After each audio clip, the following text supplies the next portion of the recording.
Apprentissage, création ou reprise d'entreprise, formation. La raison d'être de la Chambre de métier de l'artisanat est d'accompagner l'artisan à chacune des étapes de la vie de son entreprise.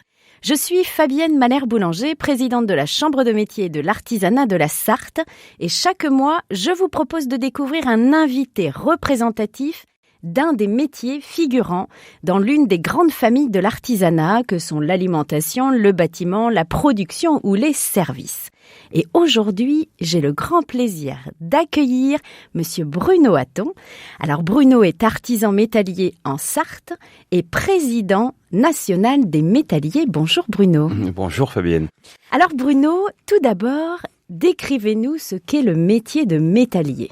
Alors, notre métier consiste à travailler essentiellement les métaux. Donc, nous y trouvons l'acier, l'inox, l'aluminium. Et après, nous pouvons transformer donc ces différentes matières. Et vous en faites quoi de ces matières ? Alors, sur l'acier, on va faire beaucoup de choses. On va faire des escaliers, on va faire des verrières. Nous allons faire aussi un peu de décoration intérieure. Des cloisons, des portes, je dirais, ça évolue énormément. Et nous profitons aujourd'hui des nouvelles techniques, la découpe laser par exemple, qui est très très sympa, qui nous permet toute liberté d'expression.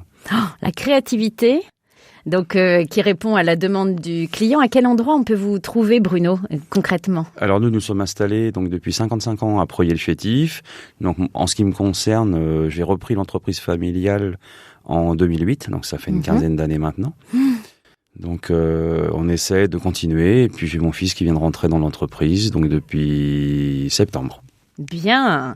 Et donc, quels sont vos clients au quotidien ? Alors nos clients sont essentiellement des clients particuliers, et puis un peu de collectivités aussi pour lesquelles nous travaillons. Et je suis particulier, je vous appelle parce que j'ai quel projet ?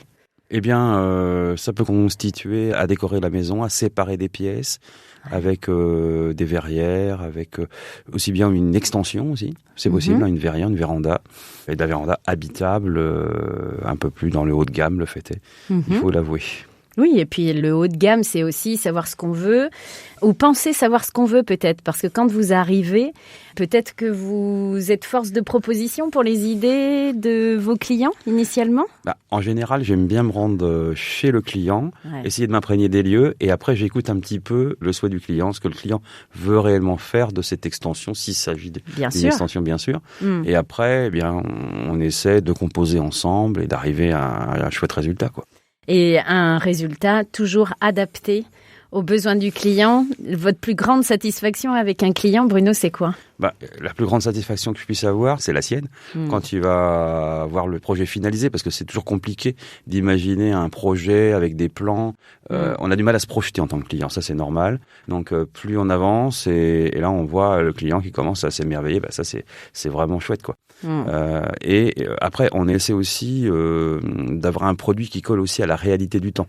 Nous sommes beaucoup sur les économies d'énergie, donc là on va travailler dans ce domaine de façon à ce qu'on ait le meilleur produit, le meilleur confort, avec une température très agréable, loin de ce qu'on a connu il y a des décennies. Mais oui, c'est ça. Et le métallier, il peut même adapter les matériaux dans le temps.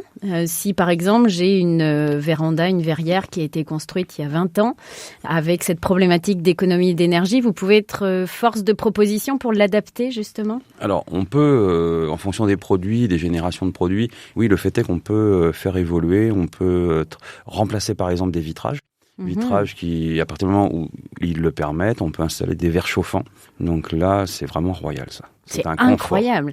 Et alors, je crois que ces verres chauffants, on peut les retrouver, le grand public peut les retrouver au Mans, Alors oui, le fait est, nous avons réalisé place Saint-Pierre, donc le remplacement d'ensembles métalliques, menuiseries, pour l'hôtel de ville. Et donc c'est vrai que c'est assez sympa parce que ça fonctionne très bien au niveau du résultat chauffage et ça reste économique et on ne voit plus des radiateurs qui sont laids comme tout. Là, c'est discret et très efficace. C'est sympa comme tout. Oui, incroyable. Et ça s'adapte au monument ou à l'habitat, en tout cas, sans devoir tout détruire et tout reconstruire. Voilà, tout à fait. Vous en trouvez à la Visitation, vous en trouvez à l'abbaye de l'Épau, à l'hôtel de ville, donc dans des lieux prestigieux. Mais oui, et historiques. Voilà, et historiques. Donc il faut vraiment faire attention justement à respecter le site. C'est ça, on regardera les vitraux et les vitres plus attentivement, Bruno, c'est promis.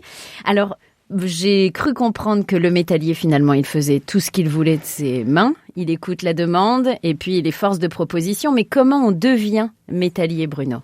Alors, il existe différentes formations, donc notamment en CFA, Centre de formation de l'artisanat. Donc les centres, on appelle souvent apprentissage. Maintenant, on se dit non, c'est plus sympa et on est plus sur la formation en alternance. D'accord. C'est-à-dire que on va au centre de formation un certain nombre de semaines et après nous allons aussi en entreprise. Donc il y a un contrat d'apprentissage qui est signé avec le chef d'entreprise. Donc il y a un CAP ?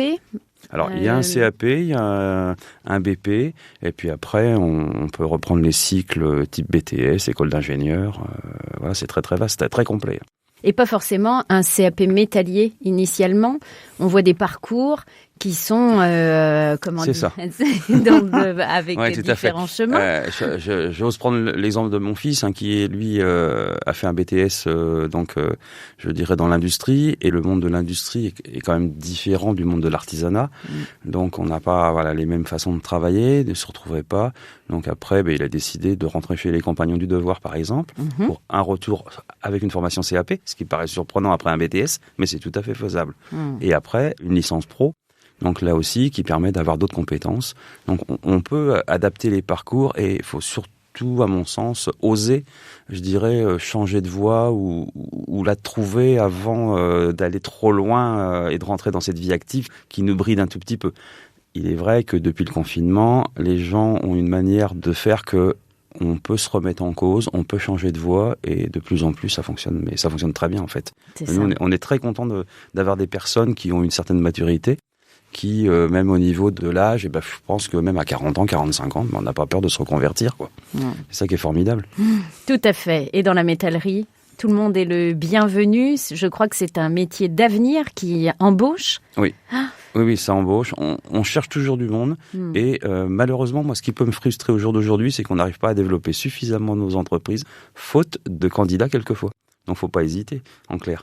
On attend, nous, dans l'artisanat, le monde de l'extérieur qui se reconvertit, ou les jeunes, d'un bon niveau. Parce qu'en fait, on avait une petite réunion entre artisans hier et on se disait, mais pour aller en formation en alternance, si le jeune décide ce choix, c'est qu'en fait, il a déjà une maturité assez prononcée, car souvent, on est dans ces situations à 15 ans, 16 ans, et on pense toujours échec scolaire. Et non, c'est presque l'opposé. Complètement. C'est une maturité du jeune, donc on constate.